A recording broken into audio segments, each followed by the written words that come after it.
श्री गणेशाय नमः। आज का दिन बहुत ही विशेष है क्योंकि आज है बुधवार का दिन, यानी अपने प्यारे गणपति बप्पा का दिन।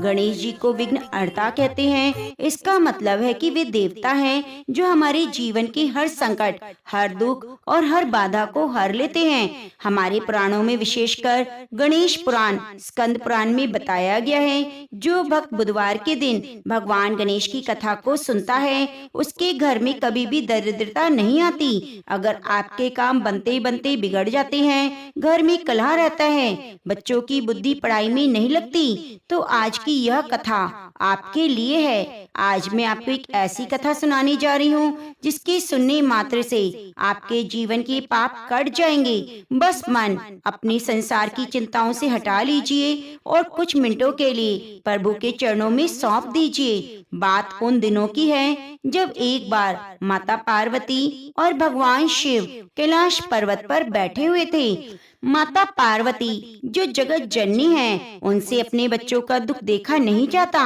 माता पार्वती ने बड़े ही विनीत भाव से महादेव से पूछा, हे प्रभु, हे प्राणनाथ, आने वाला समय कलयुग का है, मुझे चिंता हो रही है। इस कलयुग में मनुष्य का जीवन बहुत कठिन होगा, हर तरफ झूठ होगा, धोखे होंगे, छोटी छोटी बातों पर लोगों के घर में कलेश होंगे। ऐसे में पृथ्वी लोक के साधारण मनुष्य कैसे रह पाएंगे, उनके कष्टों का निवारण कैसे होगा।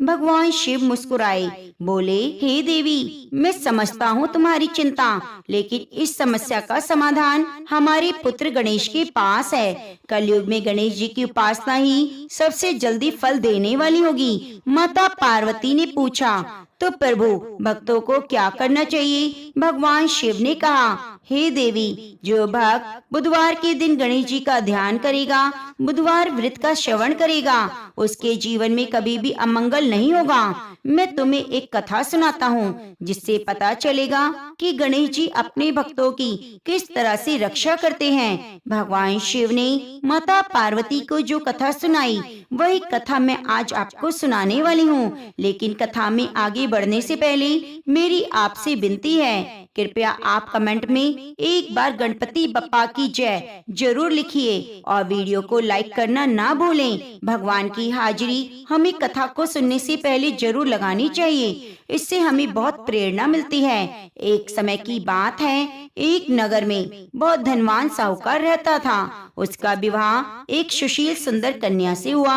विवाह के बाद उसकी पत्नी अपनी मायके में गई हुई थी। कुछ दिन बीतने के बाद साहूकार को अपनी पत्नी की याद सताने लगी।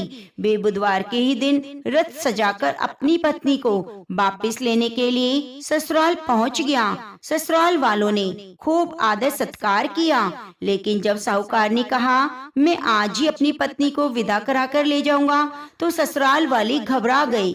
उन्होंने साहूकार को समझाया, बेटा, आज बुधवार है और ज्योतिष के अनुसार बुधवार को किसी भी शुभ काम के लिए यात्रा करना, विशेषकर बेटी की विदाई करना अच्छा नहीं होता। आज आप रुक जाएं, कल गुरुवार को चले जाइएगा। लेकिन साहूकार नहीं माना। उसने कहा, मैं इन सब बातों को नहीं मानता, मुझे आज ही जाना है और अभी जाना है। ससुराल वालों ने बहुत मनाया, हाथ जोड़े, लेकिन साहूकार अपनी जिद पर अड़ा रहा। हार कर माता पिता को भारी मन से अपनी बेटी को विदा करना पड़ा। साहूकार और उसकी पत्नी बैलगाड़ी में बैठ गए और चल दिए। अभी वे नगर के कुछ दूर निकले कि अचानक मौसम बिगड़ गया। सूरज आग बरसाने लगा। साहूकार की पत्नी को बहुत जोर की प्यास लगी। उसने अपने पति से कहा, स्वामी, मेरा गला सूख रहा है, थोड़ा पानी मिल सकता है? साहूकार ने देखा पास में कोई नदी कुआं नहीं। उसने बैलगाड़ी रोकी और बोला, तुम यहीं बैठो, मैं लोटा लेकर कहीं से पानी तलाश करके लाता हूँ। साहूकार जंगल की ओर पानी लेने चला गया। उसे कुआं मिला, उसने पानी भरा और वापस गाड़ी के पास आ गया। लेकिन जैसे ही वह गाड़ी के पास पहुंचा, उसकी पैरों तले जमीन खिसक गई। उसने देखा उसकी ही जैसी वेशभूषा शक्ल सूरत का एक आदमी उसकी पत्नी की बगल में बैठा है और उसकी पत्नी से हंस हंस कर बातें कर रहा है। असली साहूकार यह सब देखकर बहुत क्रोधित हुआ। वह दौड़कर पहुंचा और चिल्लाया, दुष्ट, तू कौन है? मेरी पत्नी के पास क्यों बैठा है? नकली साहूकार, तू साहूकार जैसा दिख रहा है। उसने बड़ी शांति से जवाब दिया, अरे भाई, तुम कौन हो? मेरी पत्नी क्यों चिल्ला रही हो? मैं अभी अभी तो पानी लेकर आया हूँ और अपनी पत्नी को पानी पिला रहा हूँ। असली साहूकार हक्का बक्का रह गया। उसने अपनी पत्नी की तरफ देखा और कहा, भाग्यवान, तुम इसे नहीं पहचानती। मैं तुम्हारा पति हूँ। मैं पानी लेने गया था, लेकिन पत्नी भी भ्रम में थी। दोनों आदमी एक जैसे लग रहे थे। वही कदकाठी, वही कपड़े, वही आवाज। बेचारी पत्नी समझ नहीं पाई कि असली पति कौन है। देखते ही देखते ही राहगीरों की भीड़ जमा हो गई। असली साहूकार रोने लगा, गिड़गिड़ाने लगा, यह बहरूपिया है, मेरी पत्नी को छीनना चाहता है। तभी उस नगर के राजा की सिपाही वहाँ आ गए। उन्होंने दोनों हमशक्लों को देखा तो वे भी घबरा गए। उन्होंने स्त्री से पूछा, बताओ तुम्हारा असली पति कौन है? पत्नी रोते हुए बोली, मैं कैसे बताऊं?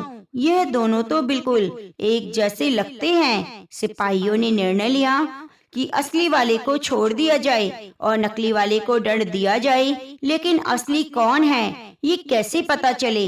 अंत में उन दोनों को बंदी बना लिया गया। असली साहूकार तो बहुत भयभीत हो गया। उसे लगा आज तो सब खत्म हो जाएगा। तभी उसे अपने ससुराल वालों की बात याद आ गई। उसे याद आया कैसे उसने बुधवार का अपमान किया और बड़ों की बात नहीं मानी। उसने मन में पश्चाताप के आंसू बहने लगे। उसने मन ही मन गणेश भगवान से प्रार्थना की, हे विघ्नहर्ता, हे गजानन, मुझसे बड़ी भूल हो गई। मैंने अहंकार में आकर बुधवार के दिन यात्रा की और आपका अपमान किया। मुझे क्षमा कर दो। मेरे मान सम्मान, मेरी पत्नी की रक्षा कीजिए। मैं वचन देता हूँ कि आज के बाद सदैव बुधवार का सम्मान करूँगा, आपकी भक्ति करूँगा। भक्तों, भगवान तो भाव की भूखे हैं। जैसे साहूकार के सच्चे दिल से क्षमा मांगी, वही चमत्कार हुआ। आकाशवाणी हुई। आकाशवाणी ने कहा, हे साहूकार, यह सब तुम्हारी ही गलती का फल है। तुमने बुधवार के दिन यात्रा करके बुधदेव गणेश जी का अपमान किया। यह जो दूसरा व्यक्ति है, ये कोई और नहीं, तुम्हारा ही दोस्त है जो रूप बदलकर आया है। साहूकार ने फिर से हाथ जोड़कर माफी मांगी। तभी दूसरा व्यक्ति देखते ही देखते अदृश्य हो गया, गायब हो गया। साहूकार और उसकी पत्नी ने चैन की सांस ली। दोनों ने वहीं बैठकर गणेश भगवान की स्तुति की, प्रार्थना की, क्षमा याचना की। इसके बाद वे घर पहुँचे। घर पहुंचकर नियम बना लिया कि हर बुधवार को गणेश जी का व्रत करेंगे, 1.25 पाव गुड़ और मूंग का भोग लगाएंगे। इसके बाद उनके जीवन में कोई कष्ट नहीं आया। घर धन धान्य सुख संपत्ति से भर गया। इस कथा का सार है कि हमें कभी भी ईश्वर का अपमान नहीं करना चाहिए। जब भी मुसीबत आए तो सच्चे मन से गणेश भगवान को याद करना चाहिए। गणेश जी की तो महिमा अनंत है। जैसे उस साहूकार पर कृपा करी है गणेश भगवान, वैसे ही हमारे ऊपर भी करना। दूसरी कहानी तो और भी चमत्कारी है। इसे सुने बिना मत जाइएगा, क्योंकि इसमें छिपा है कम समय में भगवान से सब कुछ पा लेने का राज। तो आइए प्रेम से बोलिए, गणपति बप्पा मोरिया। प्रिय भक्तजनों, यदि आपके घर में भंडारे भरे रहे तो कृपया कमेंट बॉक्स में गणेश भगवान की जय लिखना ना भूलें। एक समय की बात है, एक छोटे से गांव में एक बहुत गरीब बेसहारा बूढ़ी माई रहती। वे बहुत विवश थी। एक तो आंखों से दिखाई न देता, दूसरा घर में घोर गरीबी, न धन था न कोई सहारा। लेकिन उस माई के पास एक बहुत बड़ी दौलत थी, उसकी भक्ति। वह नियम रोज सुबह उठती, स्नान करती, मिट्टी के गणेश जी बनाकर पूजा करती। उसकी यह श्रद्धा देखकर एक दिन गणेश भगवान का सिंहासन डोल गया। भगवान साक्षात उसके सामने प्रकट हुए। गणेश जी बोले, माई, मैं तेरी भक्ति से प्रसन्न हूँ। मांग तो क्या मांगना चाहती है? है, आज तू जो चाहेगी मैं तुझे दूंगा। उस बूढ़ी माई तो भोली भाली थी, उसने कभी सोचा नहीं कि भगवान सच में आ जाएंगे। वह घबरा गई और बोली, हे प्रभु, मुझे तो मांगना नहीं आता, मैं क्या मांगू? गणेश जी मुस्कुराए, बोले, अगर तुझे मांगना नहीं आता तो अपने बेटे और बहू से पूछ ले, फिर कल आकर मांग लेना। बूढ़ी माई बहुत खुश होकर अपने घर चली गई। उसने अपने बेटे से कहा, बेटा, आज गणेश जी बहुत प्रसन्न हुए हैं, बता मैं उनसे क्या मांगू? बेटे ने कुछ देर सोचा और झट से बोला, माँ, धन मांग ले, हम बहुत गरीब हैं, पैसा आ जाएगा तो हमारे दुख दूर हो जाएंगे। फिर माई अपनी बहू के पास गई। बहू ने कहा, माँ जी, हम धन का क्या करेंगे? अगर घर में किलकारी न गूंजे, अब गणेश जी एक पोता मांग लो। माई दुविधा में पड़ गई।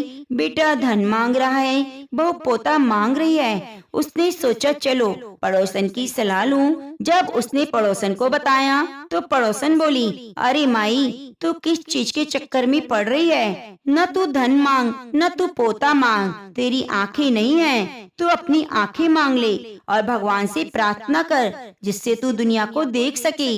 रात भर माई सोचती रही। उसे अपने बेटे की बात रखनी थी, बहू की भी तो बात रखनी थी और अपनी आंखों की भी उसे जरूरत थी। अगले दिन फिर से गणेश भगवान जी के सामने पहुंची। गणेश जी प्रकट हुए और बोले, बोलो माई, तुमने क्या निश्चय किया? क्या चाहिए तुम्हें? माई ने हाथ जोड़कर कहा, हे प्रभु, अगर आप मुझ पर प्रसन्न हैं तो वरदान दीजिए, मैं अपने पोते को सोने के कटोरे में दूध पीता हुआ देखूं अपनी आँखों से। गणेश जी यह सुनकर तो हंसने लगे और बोले, अरे माई, तूने तो मुझे ठग लिया, तूने तो एक ही वाक्य में सब कुछ मांग लिया। देखो भक्तों, माई ने क्या किया, पोता मांगा, वंश की वृद्धि हो, संतान सुख, सोने का कटोरा मांगा, घर की गरीबी दूर हो जाए, धन संपत्ति आ जाए।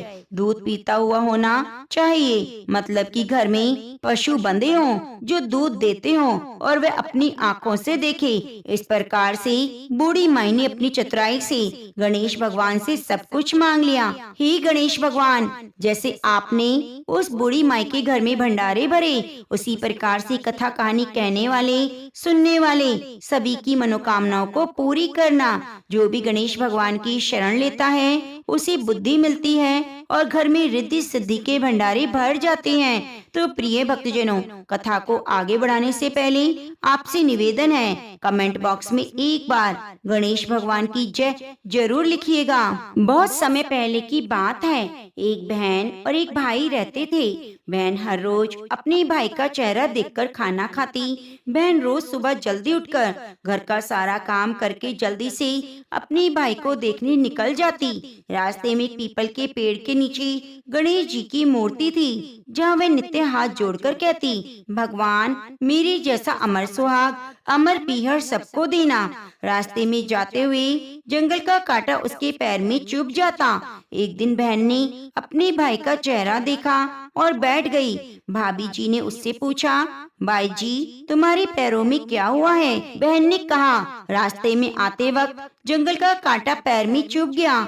यह कहकर बहन अपने घर चली गई। भाभी ने अपने पति से कहा, रास्ता साफ कर दीजिए, रास्ते से आते वक्त आपकी बहन के पैरों में कांटा चुभ जाता है। तुम्हारी बहन दुखी होती है। भाई ने कुल्हाड़ी लेकर सड़क से झरिया, जंगली घास, पेड़ पौधे काट दिए, जिससे रास्ता साफ हो गया।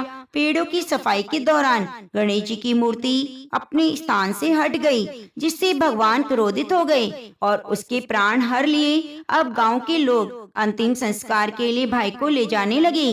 तभी भाभी ने रोते हुए कहा, थोड़ी देर रुक जाओ, उनकी बहन हर रोज अपने भाई का चेहरा देखती है। लोगों ने कहा, आज तो देख लेगी, कल से क्या देखेगी? बहन रोज की तरह अपने भाई का चेहरा देखने के लिए सड़क से आती थी। सड़क से आते हुए बहन ने देखा, रास्ता एकदम साफ है, पेड़ पौधे, जंगली घास सब कटे हुए हैं। थोड़ा और आगे जाके देखा तो गणेश जी की मूर्ति भी वहाँ से हटी हुई थी। यह देखकर जल्दी से खेजड़ी की डाल लेकर जगह साफ की और गणेश जी की मूर्ति को अपने स्थान पर रख देती है और हमेशा की तरह हाथ जोड़कर कहने लगी, भगवान मेरे जैसा सुहाग और मेरे जैसा अमर पीहर सबको देना। भगवान गणेश ने बात सुनी, सोचा अगर आज मैंने इसकी बात नहीं सुनी तो दुनिया में कोई भी नहीं मानेगा, कोई हमारी पूजा नहीं करेगा।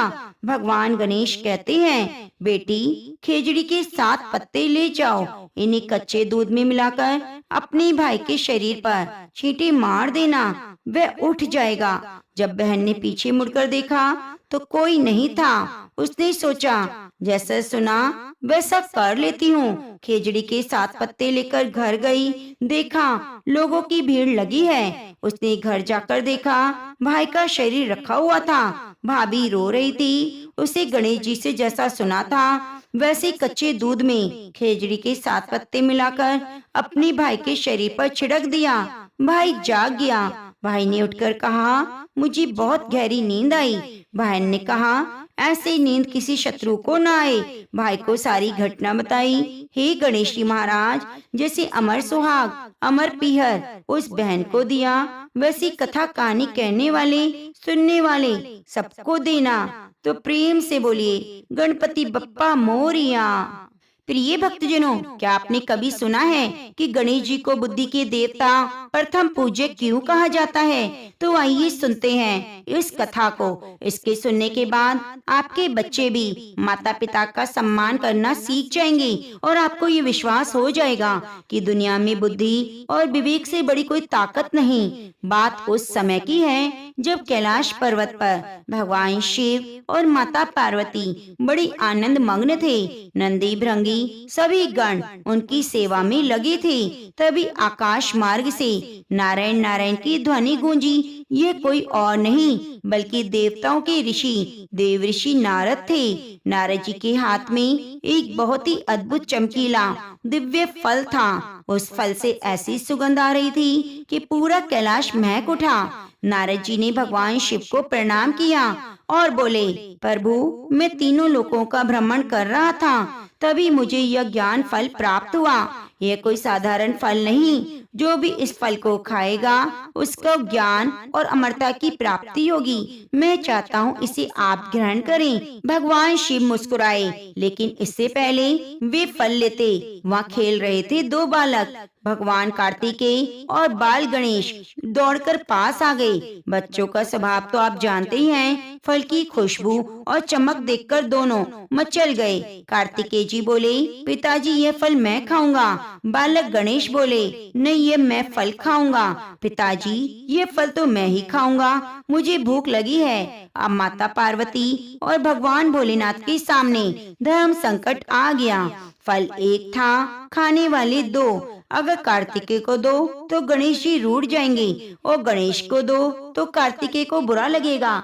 अब तो माता पिता के लिए दोनों संतानें बराबर हैं। भगवान शिव ने एक लीला रची। उन्होंने फल को अपने हाथ में उठाया और दोनों बेटों की ओर देखकर कहा, ये फल कोई साधारण नहीं, इसीलिए उसे ही फल मिलेगा जो इसका सच्चा अधिकारी होगा। कार्तिकेय और गणेश जी ने एक साथ पूछा, पिताजी इसकी परीक्षा कैसे होगी? भगवान शिव ने कहा, तुम दोनों में से जो भी संपूर्ण पृथ्वी की परिक्रमा लगाकर सबसे पहले आएगा वही इस फल का अधिकारी होगा, वही सर्वश्रेष्ठ और बुद्धिमान माना जाएगा। यह सुनते ही कार्तिकेय जी का तो चेहरा खिल उठा। उनके पास तो उनका वाहन मोर था जो हवा से भी तेज उड़ सकता था। उन्हें अपनी गति और शक्ति पर भरोसा था। कार्तिकेय जी ने तुरंत अपने मोर को बुलाया और उस पर सवार हुए। माता पिता को प्रणाम करके वे पलक झपकते ही आकाश में उड़ गए। उन्होंने सोचा, गणेश जी तो वैसे भी भारी शरीर वाले हैं, उनका वाहन चूहा है। जब तक वे नगर पार करेंगे तब तक पूरी दुनिया को घूमकर वापस आ जाऊंगा। लेकिन इधर हमारे प्यारे गणेश जी वहीं खड़े रहे। वे चिंता में पड़ गए। उन्होंने अपने भारी भरकम पेट को देखा, फिर अपने छोटे से वाहन चूहे को देखा। गणेश जी मन ही मन सोचने लगे, अगर मैं इस चूहे पर बैठकर सारी पृथ्वी का चक्कर लगाने लगा तब तो मुझे वर्षों लग जाएंगे। कार्तिकेय भैया मीलों दूर निकल गए होंगे, तो क्या मैं हार मान लूं? क्या वह सिद्ध नहीं कर पाऊंगा? कि मैं भी योग्य हूँ। प्रिय भक्तगणों, गणेश जी ने वह किया जिसने इतिहास बदल दिया। उन्होंने बल नहीं, बुद्धि का प्रयोग किया। गणेश जी ने ऐसा क्या किया? गणेश जी ने ऐसा क्या किया? क्या वे हार गए या उन्होंने कोई ऐसा रास्ता निकाला जो कभी सोचा ना था? कथा वहीं नहीं रुकी थी जहाँ कार्तिकेय जी अपनी मोर पर बैठकर हवा से बातें करते हुए निकल चुके थे। वे आकाश की ऊंचाइयों को चीरते हुए पल भर में नजरों से दूर हो गए, लेकिन कैलाश पर सन्नाटा छा गया। भगवान शिव और माँ पार्वती बड़े कौतूहल से अपने छोटे पुत्र गणेश को देख रहे थे। नंदी भृंगी भी आपस में फुसफुसा रहे थे, अरे गणेश भैया, आप अभी यहाँ खड़े हैं, अब तो आप हार जाएंगे। कार्तिकेय जी तो सुमेरु को भी पार कर चुके होंगे। सबसे ज्यादा चिंता में अगर कोई था तो वह गणेश का वाहन मूषक। मूषक राज ने अपनी छोटी छोटी आंखों से देखा और गणेश जी के चरणों में सर रगड़ते हुए कहा, हे प्रभु, हे मेरे मालिक, आप अभी सोच रहे होंगे, उधर देखिए, मोर तो भैया को बादलों को पार कराते ले जा रहा है। मेरी टांगे बहुत छोटी हैं, पर वो मैं दौड़ भी लगा लूं तो मोर की बराबरी नहीं कर सकता। हमें हारना ही पड़ेगा। तो चलिए कम से कम शुरुआत तो करें। मूषक की भोली बात सुनकर गजानन के चेहरे पर मंद मुस्कान आ गई। उनकी आंखों में घबराहट नहीं बल्कि एक सागर जैसी शांति थी। गणेश जी ने बड़े प्यार से मूषक की पीठ पर हाथ फेरा और बोले, मित्र, धैर्य रखो। उतावलेपन से किए गए कार्य बिगड़ जाते हैं। शरीर की दौड़ ही सब कुछ नहीं। प्रिय भक्तजनों, गणेश जी ने हमें सिखाया, जब भी जीवन में कोई समस्या आए तो तुरंत नहीं भागना चाहिए। 2 पल के लिए रुक जाओ और सोचो। गणेश जी ने अपनी आंखें बंद की और अंतर्मन में वेदों और शास्त्रों का स्मरण किया। उन्हें अपने गुरुओं द्वारा दी गई शिक्षा याद आई। शास्त्र कहते हैं, पुत्र के लिए उनके माता पिता ही सबसे बड़ा तीर्थ है। माता पिता के चरणों में 7 स्वर्ग ब्रह्मांड का वास है। गणेश जी ने सोचा, कार्तिकेय भैया पृथ्वी ढूंढने गए हैं, लेकिन ये पृथ्वी, आकाश, नदियाँ, पहाड़ सब यहाँ हैं। ये कहाँ से आए? ये सब मेरे माता पिता के चरणों में है। अगर मैं मूल जड़ को ही पूज लूं तो फल की प्राप्ति हो जाएगी और समस्या का समाधान निकल जाएगा। गणेश जी ने अपनी सूंड उठाई और पवित्र आसन बिठाया। फिर वे अपने माता पिता के पास गए। हाथ जोड़कर विनीत स्वर में बोले, पिताजी, माताजी, आपसे एक विनती है, कृपया आप इस आसन पर एक साथ विराजित हो जाइए। भगवान शिव, जो त्रिकालदर्शी हैं, मन ही मन मुस्कुरा रहे थे। वे समझ गए उनका पुत्र क्या करने वाला है, लेकिन माता पार्वती थोड़ी हैरान थी। उन्होंने पूछा, पुत्र गणेश, प्रतियोगिता चल रही है, तुम्हें यात्रा पर जाना चाहिए, तुम यहाँ पर हमें क्यों बिठा रहे हो? गणेश जी ने कहा, माँ, बस मेरी बात मान लो, मेरी सारे तीर्थ, मेरी सारी यात्रा यहीं से पूरी होगी। माता पार्वती, भगवान शिव उस आसन पर बैठ गए। वह कितना अद्भुत दृश्य रहा होगा। एक तरफ जगत के महादेव, दूसरी तरफ जगत जननी माता पार्वती और सामने उनका पुत्र गणेश। गणेश जी ने हाथ में थोड़ा सा जल और पुष्प लिया और सबसे पहले माता पिता के चरणों में पूजा की। गणेश जी ने परिक्रमा शुरू की। उन्होंने पहली परिक्रमा की। गणेश जी तो धीरे धीरे चले। उन्होंने सोचा, ये मेरी पहली यात्रा है। जैसे चक्कर पूरा हुआ, उन्होंने माता पिता के चरण में सिर झुकाया, मानो उन्होंने पूरे जम्बू द्वीप की यात्रा कर ली हो। उन्होंने दूसरी परिक्रमा की। धीरे धीरे चले। मूषक राज भी अब समझ गए। वे अपनी पूंछ हिलाते हुए उनके पीछे चल पड़े। दूसरी परिक्रमा पूरी हुई, मानो सारे समुद्र पार कर लिए हों। तीसरी परिक्रमा शुरू हुई। प्रिय गणेश जी भाग नहीं रहे थे, वे हर कदम पर मंत्र का उच्चारण कर रहे थे। मातृदेव पितृदेवो भवा। तीसरी परिक्रमा में उन्होंने पर्वतों की यात्रा का पुण्य पा लिया। अब चौथी परिक्रमा हुई। इस बार उन्होंने देवताओं का स्मरण किया। माता पिता के चारों ओर घूमते हुए उन्हें ऐसा लगा जैसे स्वर्ग लोक से होकर आए हों। पांचवी परिक्रमा, हवा चलने लगी, गंधर्व फूल बरसाने लगे, गणेश जी का 5वां चक्र पूरा हुआ, मानो उन्होंने वेदों का सार पढ़ लिया हो। छठी परिक्रमा, उनकी भक्ति अब चरम सीमा पर थी। माता पिता के शरीर में ही पूरा ब्रह्मांड, सूर्य, तारे, ग्रह सब घूमते हुए दिखाई दे रहे थे। अब आई 7वीं परिक्रमा की बारी। अंत में 7वां चक्कर लगाते ही गणेश जी ने साष्टांग दंडवत प्रणाम किया।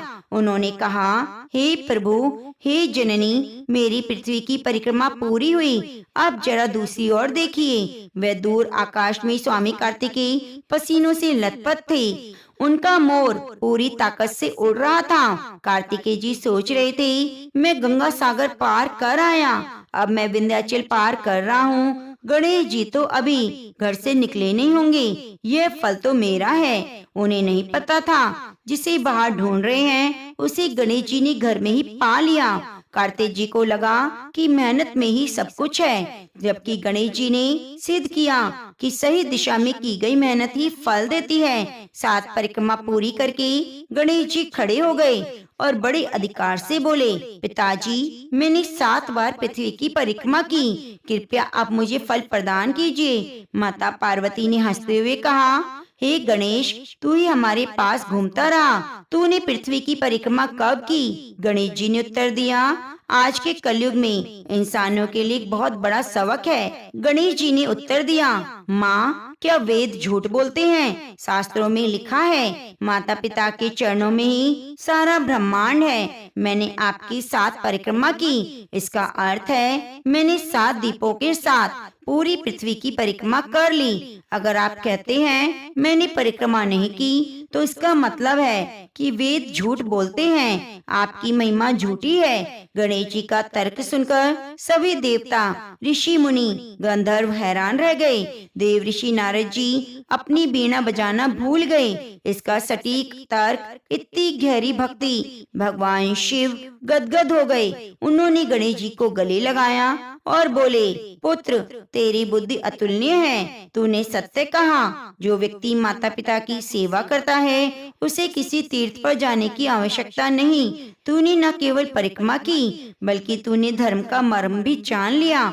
और भगवान शिव ने दिव्य ज्ञान का फल उठाया और गणेश जी की ओर बढ़ा दिया। लेकिन ठहरिए, कथा अभी यहाँ पूरी नहीं हुई। जैसे फल गणेश जी के हाथ में आया, तभी आकाश में तेज आवाज सुनाई दी। कार्तिकेय जी अपनी परिक्रमा पूरी करके आए, लेकिन जीत की खुशी के बाद लौट आए थे। उन्होंने देखा गणेश जी पहले से वहाँ खड़े हैं। उन्होंने फल हाथ में लिया है।